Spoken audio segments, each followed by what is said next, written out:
I always enjoy being on stage, and whether I'm speaking or participating in a panel or moderating. And I'm just reflecting on this session that was held in Egypt for retail and the challenges that we are having. It was quite lovely. But it also got me thankful to those who have asked questions afterwards. I mean, all levels of the organization and fast moving and into modern trade, traditional trade. And to be able to answer you, I always keep myself updated with what's going on. Retail is huge, huge, huge. I was just reading this article about the latest retail trends in 2025, and I always look into these surveys with a bit of granularity of how a global survey can reflect on trends in the Middle East, Africa region where they work in. But also within retail, you have to have a focus on particular country because the structure is different and the shopper dynamics is different. It's even different by category. If you have been following my talks, you would know what I'm talking about. But the bigger picture, regardless of the percentages, give you a weight of importance to what is really going on in the bigger scene here, and how can retailers and brands alike, but particularly retailers, navigate this change. Because I'm really feeling now whenever somebody approaches me for a retail strategy, not the brand buildup of the retailer itself, but along the lines their future growth and how they attract traffic. I would think that we cannot do a 5-year plan anymore upfront. This is more of a real time plan versus before, when we sit down and have a future plan and so forth. The reason I'm saying that is that it is a fact that 60% of people are buying online with different capacities, of course, but at least they are doing it. And as we know, this is the impact of COVID. So to me, the question today for all of you brands, how are you looking up on your brand page, whether it's your brand page or it's a landing page in a marketplace? If you're in doubt, please check my talk on branding in e-commerce. But for retailers as well, is the experience intact? Have you closed the loop?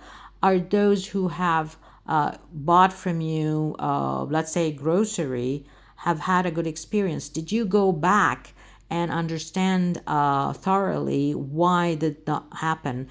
Closing the loop between the online and offline, because there is customer service, experience, delivery. There's so many people, and something gotta give, literally. And this is happening frequently, then you're in trouble because there is competition. There's all these applications popping up and having a distinctive differentiator. But are you living up to it? From my experience, I've seen some monopolies around the region. I've also seen that when they would like to step up for the next level of investment, they just push in the numbers, do a lot of advertising. When you do social listening, they are really dribbling badly, and they're very aggressive on promotions and maybe fees here and there, but people are not happy, and you lose a lot of brand equity on the spot to go to those investors. And then when you get the money, you're trying to salvage whatever you're lost. I think it's a great module, and I really don't like it, and I've seen it too many times.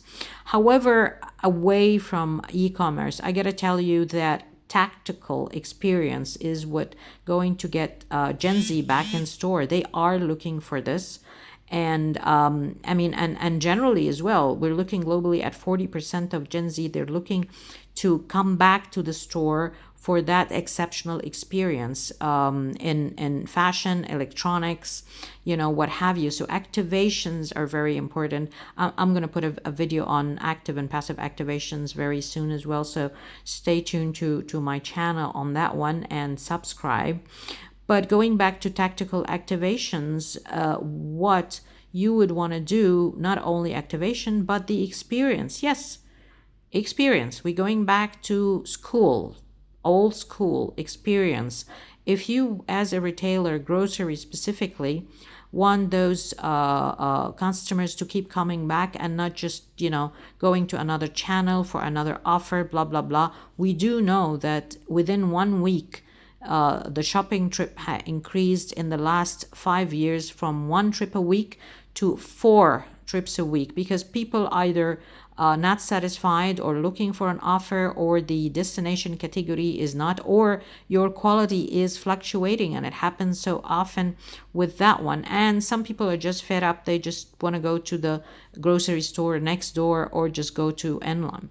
But if you want to have that, impact on the customer, particularly as a brand, of course, not only retailer, you need to think, how can I get these people back to my store? And latest research coming up on this one seems to be 12% up in sales revenue of retailers that do look into the experience, and therefore there's a lot of loyalty, and once they get them in store, they are under their power, and that shopping basket could be doubling in no time until they go to checkout. So this is for you, and this was just only example of grocery, but that does not mean that you cannot apply to appliances, into fashion, and all of those. I gotta tell you, there are people I know in FMB, for example, they do not even read the reviews on, Google Maps. If somebody wants to go and dine, or somebody recommended a place, the first thing that you do, you check them online, at least for the first, where is the location, and then you looked at the pictures, and you look at the menu, and then you look at the reviews, the latest ones. There are actually, it's interesting because I got a client, it's an Italian restaurant, and they've been doing badly, but they just hired an agency, and they're doing all of these, copy and paste kind of, messaging on digital media. So the first thing, I did not take them as a client for a lot of reasons, but the first thing I did, I Googled them, and on Google Maps, like for the last 2 months, they're getting almost 70% 1 star for different reasons, and they're all very ridiculous. Yeah, they used to have good pizza, now they don't, because the filling or whatever, or it's a bad behavior, or a bad check. These are so simple. These what I call quick wins. And now you're going to hire me. I mean, I'm an expensive resource, and I can really turn around the business. That's fine, but you are now doing ABC digital marketing, and you can't even spare yourself a few minutes to check your own reviews. I mean, this is to me absolutely ridiculous. The other part of the global ecosystem, okay, all of these tariffs are coming in. I think there is this dialogue, particularly related to global brands and retailers, because at some point things are getting more expensive, so the pricing is up. Who's going to absorb that cost? Yeah. So the retailers claim in some categories and in some markets that they don't want to pass on this increase to their customers, because they love their customers, quote unquote. But in reality, they want this as an excuse to push their private label. So they're kicking out big brands like Nivea, for example. I just heard they're being kicked from some of the biggest retailers in Europe for that, under pretext of no, we're not going to do the price increase, and they will be happening, those price increases. To what extent, and where is the value? Where is the thin line where brands will lose? Maybe those brands could look into D2C and going under, as in e-commerce. And again, goes back to the same loop. How are you featured online? It's all one loop. It needs to close down to what you are as a brand, and this could be a consumer brand or a retailer brand. I hope you enjoyed this quick sum up. And as I mentioned, I think the future of retail is happening as we speak. It is so dynamic. I would definitely encourage you to be always on top of things. Go and visit your stores, whether it's grocery, fashion, appliances.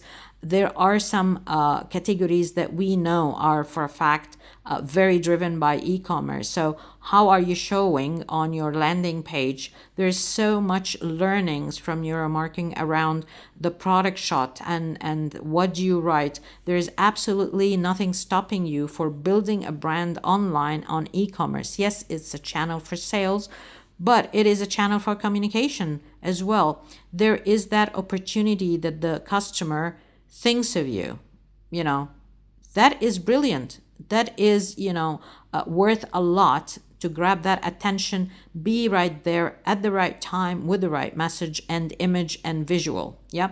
So I'm wrapping up here. I hope to hear from you soon. Any feedback on that, or if you have any questions. And again, I was just, reflecting on that session a few months back. So thanks, guys, and talk to you later.